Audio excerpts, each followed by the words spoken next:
The headline for this session this morning is God's Presence in Mission. And that I interpret as being how God is with us as we conduct and live in the ministry that He has called us to. And so I have been asked to just basically share how God has led me from the beginning. Not that it is anything spectacular, it's quite an ordinary life I have lived. But I like the theme that you have here, ordinary people in God's mission. That's me, and that is you, I assume.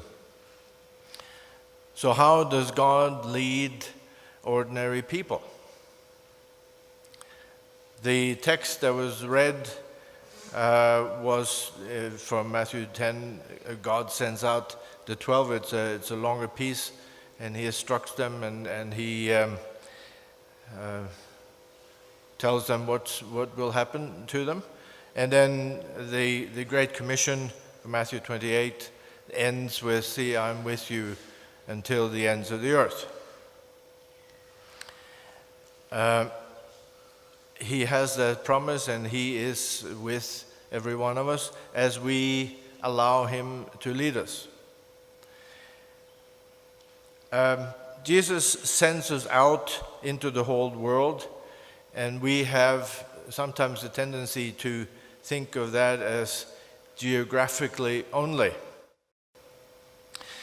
But He also sends us into all walks of life, not just into every nation. And as He said in Matthew 10, it's not necessarily going to be an easy life. He hasn't promised that, but He has promised to be with us through it all. When I was your age in the 1970s, I was very much trying to determine God's will for my life. What did He want me to do? And in the surroundings that I grew up in, which was a low church missionary society, quite conservative, maybe that the preachers didn't mean it that way, but I understood the will of God to be quite difficult to find. It was like a thin wire in darkness, and the chances that I would miss it was substantial. But then I went to graduate school at the University of Missouri, studying journalism, and me and my wife, Pamela, we joined a church, a evangelical free church, with a fantastic pastor. And I remember one sermon that he told us that God's will is not like a wire, a thin wire, but it is like a field, a broad field. And you could be anywhere on that field and still be within His plan for you. He was also eager to emphasize that it is possible to be outside the field. There are definite, there are limits and borders. You can be outside of God's will if you live in obvious sins and do things that are definitely against God's will, for sure.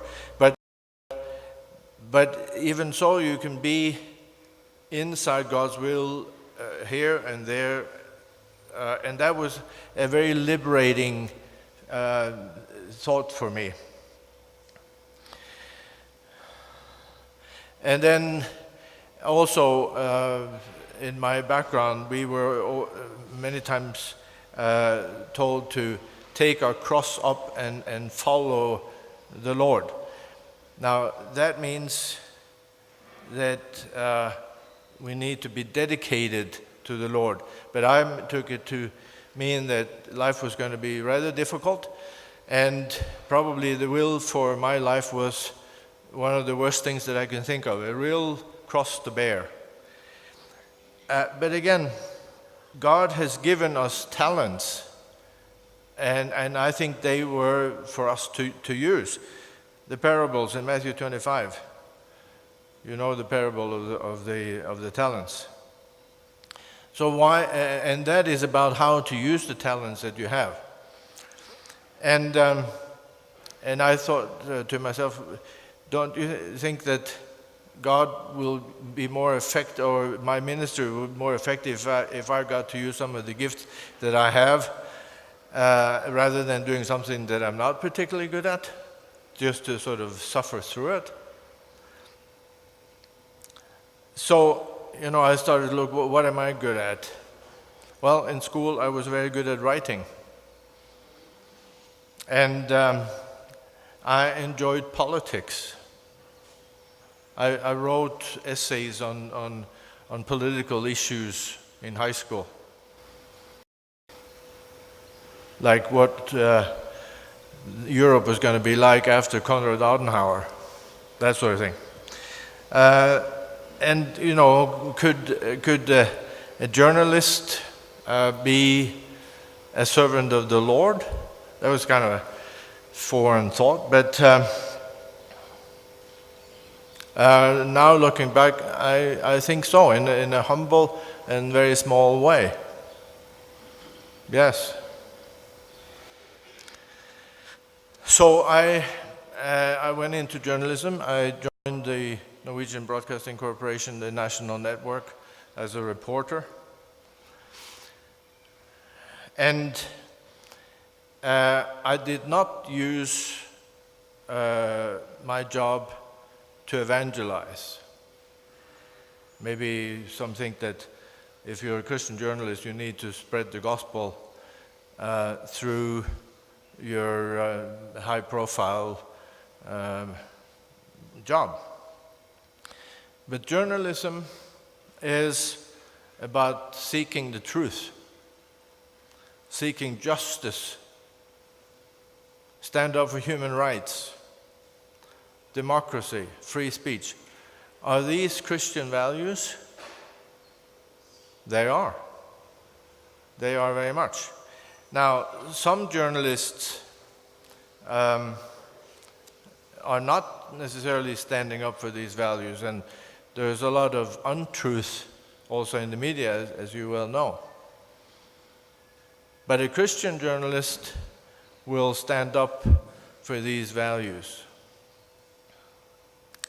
And then, on the other hand, I got to rub shoulders with secular reporters, and some of them were quite secular. And I had lots of conversations with them. I never started, I can't remember that I ever started one of those spiritual conversations, but people that knew that I was a Christian a lot of times started and asked me questions. For instance, I remember a time when I was in London at a press club called Frontline Club, and I was having dinner with some reporters. One was from Canadian Broadcasting, a couple of them were for the BBC. And all of a sudden, in the middle of the conversation, they said, Kaare, why are you a Christian? They used the word, why are you so observant? That's the word they used. And so I told them. I gave my testimony, and we had a spiritual conversation. People like that don't go to church. They never meet pastors or missionaries. But they sometimes ask questions. And that sort of thing still happens. A few weeks ago, I wrote a commentary in a regional newspaper back home about truth and journalism. And I said that the truth is now under attack in all sorts of areas, from politicians that adopt a lifestyle of lying, and from media, from all sorts of media. We have fake news, and we have all these production centers of fake news. And then I said, this kind of thing fits in, this is in the article, fits in with the postmodern society, where there is no such thing as an objective truth. And this is also filtering into journalism and regular journalism. But then I concluded the article by saying that Christians believe in objective truth. And we have a rationale. We can explain why something is objectively true. Like, why does a human being have value? God is our ultimate reference point. And postmodernism does not have that. They don't have a reference point that ties everything together. So the same day that was in the paper, and a friend of mine, a broadcast executive, sent me an email saying, I'm reading your article. And it's very interesting. And I knew he was a secularist and a humanist. So I wrote back from my desk, what do you think about that? And he said, well, why don't we discuss that over a cup of coffee next time we meet? Okay? So we'll do that. I have no idea what was going to come out of that, but again, it's an example of somebody that took contact with me and said, let's talk about this. God wants us to reach these people, and sometimes He uses me to that. And I'm excited about that. But again, how do you know what is God's will for you? That is, start walking, even before you know what God's will is. I have lived most of my life in coastal towns and harbor towns, so I know something about ships and boats. And one thing I know about boats and ships is that it is impossible to steer them when they are laying still in the water. You can turn the rudder and nothing happens. They need to be in motion for the pilot to be able to steer it in any direction. I'll tell you a little story about that. The year is 1989. I find myself in Manila in the Philippines, where I was director of the press center at a large international Christian Congress called the Luzon Congress, Luzon II in Manila. And my job was to serve the press there, and we had press conferences and set up interviews with all the leaders and this and that. And I had a staff of 10 journalists working on press releases that we sent out. So it was rather busy. We worked about 18-hour days or so. And I had also promised the Norwegian Broadcasting Corporation that I would do a report for them and send home to a church news program. on a Sunday. So on a Saturday, I said, now it's time to do this report. And then I had a list of 10 Norwegians that I wanted to interview and put together a report about what they thought of the conference and that sort of thing. And then it hit me. This is a huge conference center. There were about 3,500 people there. The people lived in various hotels around town, around Manila. And I thought, how am I going to get a hold of this? This was 1989. It was before mobile phones or before email, before everything. How am I going to... I have no idea where these people are. I hadn't thought that through. And you'd be surprised how much trouble you get into if you don't think things through. So the only thing I knew what to do is to pray. Lord, I am in serious trouble here. I need, and I showed them the list. I need to see these people now within the next 2 hours. You have to help me find them. And on the top of my list was a bishop who was particularly profiled as a missionary bishop. His name was Bjørn Bue from the town of Stavanger.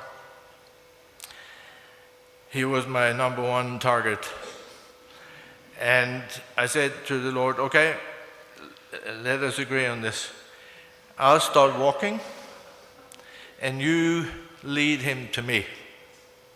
Now. And so I started walking down a sort of a broad corridor. It was sort of the main thoroughfare in the conference center there. And I had walked maybe 50 paces, and Bjørn Bue came right towards me.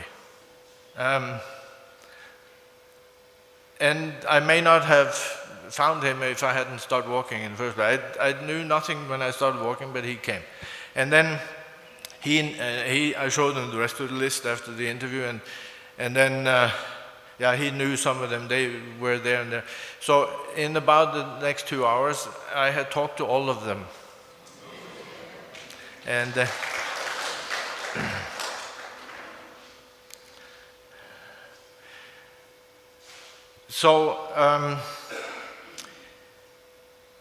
it's not necessarily easy to see, what your life is going to be like when you look ahead. But me, I have a few years to look back at, and it is quite easy for me to see how the Lord has led so far. I have not only been a journalist, I have also been a missionary here in Africa, working with African Enterprise, and John Signoni, your Vice Chancellor, was one of my co-workers. We had a great time. And I've also worked in Christian ministry in Norway. But when I was in, this is my experience, that when I was in Christian ministry, I primarily met Christians and talked and ministered to Christians. Not that that is unimportant. It is very important. The church must be there. It must be strong. The flock must be fed. But it is my experience also that during the years that I have been in secular work, that's when I meet secular people and rub shoulders with them over a longer period of time. You can always meet somebody in the street or knock a door and give a tract or something and meet briefly. But extended contact with secular people, in my experience, has primarily been when I've been in secular work.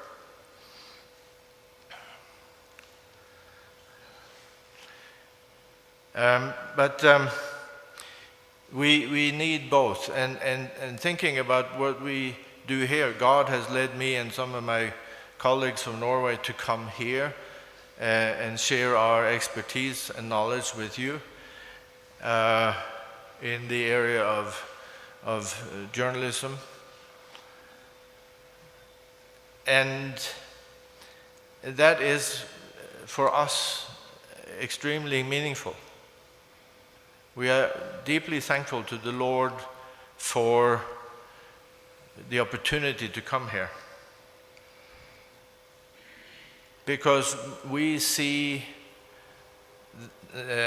you and the Uganda Christian University as an extremely strategic organization with a strategic role to play in the Uganda of tomorrow. You have various fields. You have a school of theology that was sort of the basis for this, serving the church, but you also have all sorts of other majors and areas of study. And we talked about it last night over dinner, that it is our distinct impression that some of the key leaders of Uganda tomorrow is going to come from here and are now studying here and preparing for their ministry in the church and in secular jobs to influence Uganda for tomorrow. We are all ordinary people. We're ordinary teachers, you are ordinary students. But it gives me encouragement to understand that the disciples were also very ordinary. Who did Jesus pick for his followers? And he knew when he picked them that they were going to be the ones to carry out the task. But he did not pick them high and mighty. He picked fishermen, he picked tax collectors, and that sort of thing, and we all know them.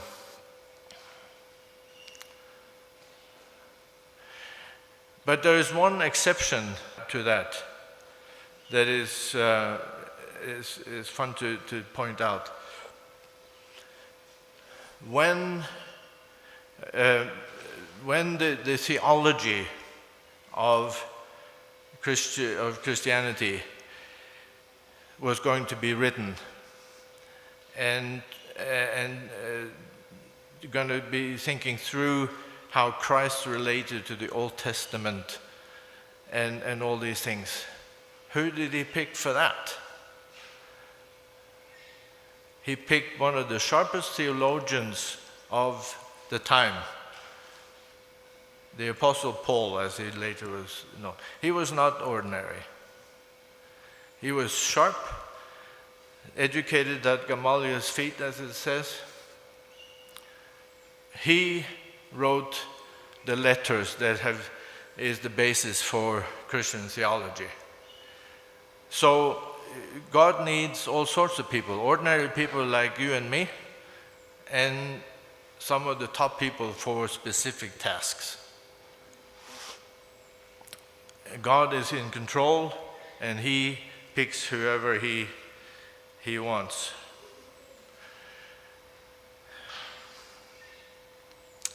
I had the privilege a few years back of listening to Charles Colson in All Souls Church All Saints Church Cathedral in Nairobi. I don't know if you know who he was. He is dead now, but he was one of the men in the Watergate scandal. President Nixon in the early 70s got into a horrible situation. So in many cases, the cover-up is worse than the crime. He ordered some people to break into the national headquarters of the Democratic Party and it became a scandal. And then there was an enormous amount of cover-up in trying to hide the crime in the first place. And it ended in 1974 with Nixon resigning as the only sitting president in US history. It was a huge thing in the 70s. And when we think of the disciples, a group of fishermen and people 2,000 years ago, and then we look at ourselves here, there are millions and billions of Christians coming after these 11 men. And Chuck Colson said, we were also 11 men. And we had all the resources of the United States government at our disposal to protect the lie. We lasted 3.5 weeks. The reason why the 11 men at the Sea of Galilee lasted for 2,000 years is that they had among themselves the truth of the resurrection of Jesus Christ. And that is what God is calling us ordinary people to continue to spread where we are put, where we are led, in the areas where we have been given talents. That's where God wants us to speak the truth.